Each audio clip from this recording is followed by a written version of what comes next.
Happy family, what's happening? Welcome back to another episode with Headbangers Sports. My name's Bobby O'Neill, I'm the pitching guy, and in today's episode, we're gonna be going over some tunneling adjustments that I've been making with some of my collegiate athletes. So before getting started, we need to have a good understanding of what tunneling actually is and what points of view you should be thinking about while you're working on crafting your new pitch design. So the first perspective I always talk about with my pitchers is understanding that our point of view actually matters. We need to be able to see the movement on the ball and be able to recognize what type of pitches we actually throw in order to properly tailor what we do to what the batter needs to be able to see as well. So once we have a good idea of what our fastball shape looks like, whether it's a fastball that rides up in the zone or a fastball that tends to fade arm side or even sink, we can begin to understand where that tunnel actually starts out of our hand and what it does as soon as the ball comes off our fingertips. So on this half of the tunnel, it's really important that we master getting to that exact same spot every single time that we throw, and that's where having solid foundation with your pitching mechanics really comes into play. At this point in the fall, a lot of collegiate athletes probably have one or two things that they need to fix mechanically,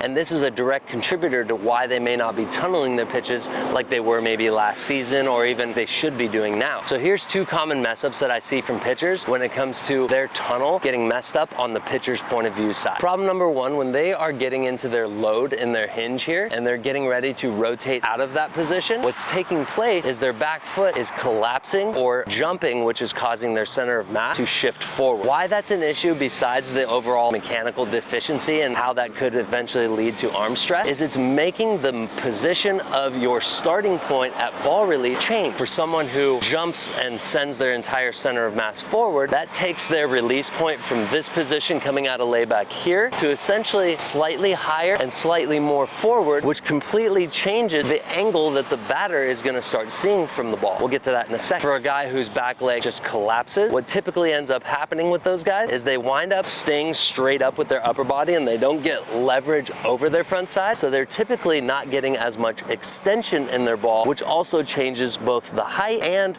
the overall time that the ball is being acted on by your arm, which means that the batter is essentially going to be able to see the ball travel longer, which makes it easier to hit. Now, I've seen some athletes mess up pitch to pitch, so maybe sometimes their curveball they're releasing higher and their fastball they're releasing lower, and sometimes maybe they're releasing arm side or more over the top. It really changes pitch to pitch for some guys, and that's typically because they're either trying to get too nasty with a certain pitch or they just don't have enough rep with this. So one thing that is very helpful for me when I am analyzing my pitcher's mechanics is I like to overlay both a really good pitch they throw and a really bad pitch that they throw, and I like to show them where in their release point those angles actually are. So for a guy who's, let's say, popping up with a curveball and their arm is like way higher up here, you can also start seeing like posture differences here between their curveball and maybe a fastball that they really ripped into and got some good numbers on.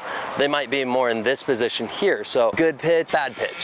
Now, when it comes to a batter's perspective, that's a little something that I don't have a lot of experience at, but I do talk to my catchers a ton and I talk to my hitters a ton, and a lot of those guys are giving me a lot of the same feedback. And the number one feedback I'm getting across the board is that it's extremely easy to see a fastball versus a curveball difference when your hand position is releasing the ball from two different angles that are outside of about a 3-inch difference. If you're able to come out of release point and your difference between your fastball and your curveball is within this range, you're probably going to be okay. But anything more than that 3-inch gap and you're looking at two completely different tunnels when the ball is traveling towards you. Now, from a batter's perspective, why is a tunnel even important? Well, essentially, when you're used to seeing a ball travel in your direction over and over and over again, you start to precondition your brain to be looking in a general position for your hand, and then you start to pick up on patterns and points of reference in relation to like where the body position is at versus where the arm position is at release point. And so you start to pick up on tendencies. If maybe a pitcher has a tendency to pop up with their curveball, you'll start to recognize that over the course of an entire at bat, when his hand is slightly higher releasing, you know a curveball is coming, so you're able to make that split-second decision earlier in the actual delivery of the pitch, which makes it easier to maybe lay off that curveball down in the zone or not swing through that fastball up in the zone. We as pitchers need to deceive the batter as long as possible. Maintaining a consistent tunnel, consistent release point on this end will really help it be beneficial beneficial and impactful on the batter's end when they are watching that ball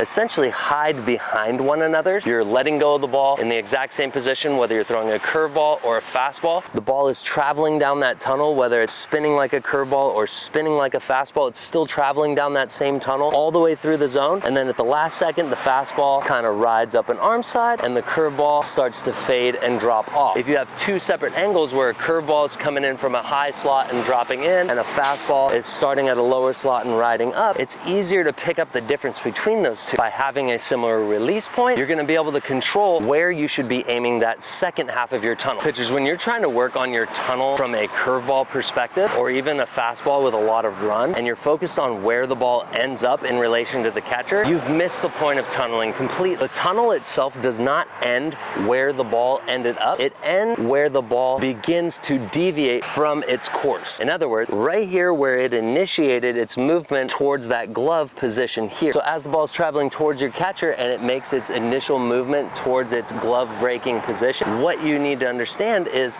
your tunnel is essentially where that focal point was at the beginning of its movement pattern. So when we're thinking about tunneling, we don't want to try and tailor a curveball off of that fastball that missed up an arm side and ended up right here. We want to think about that fastball up an arm side that had to start here in order to end here, and that tunnel that you started at is where you want to tailor your curveball, which is going to have a completely different movement profile down in this way if you're a right-handed pitcher. So tailoring the tunnel to move off of this pitch from this focal point will get a split that may end up down here and up here. These are two completely different misses, but they both started in the exact same direction. That's where the batter gets the concept of baseballs hiding behind one another. So if we have two different release heights, or if we're more on the side of the ball when we're throwing, those tunnels are going to be crossing streams and it's going to be easier to pick up. So when you're working with a beginner or intermediate athlete, rather than working on trying to manipulate your mechanics to try to get your arm into a particular tunnel, try to create repeatable mechanics that you can do across the board for all your pitches. And then once you have established a foundation of repeatable mechanics, then you can start tailoring your pitches and learning what your fastball does with your good mechanic and try to create repeatability within that controlled environment. When mechanics are sporadic, pitch design is also going to be sporadic. So it's always best to start with the mechanics first, because that's where you're going to be able to promote good arm health, create longevity in careers, promote effective velocity, and create sustainable growth that is not just going to get you through the season, but is going to hopefully get these athletes to develop long-term and increase their shelf life. All right, guys, thank you so much for paying attention. Thank you so much for listening. If you have any questions regarding pitch design, or if you just want to pick my brain, or even give your own point of view, feel free to leave a comment below. Otherwise, you can follow me on social media, BobbyO'Neill37, and I would be happy to share a ton of free information with you as often as possible. Take care, guys. God bless.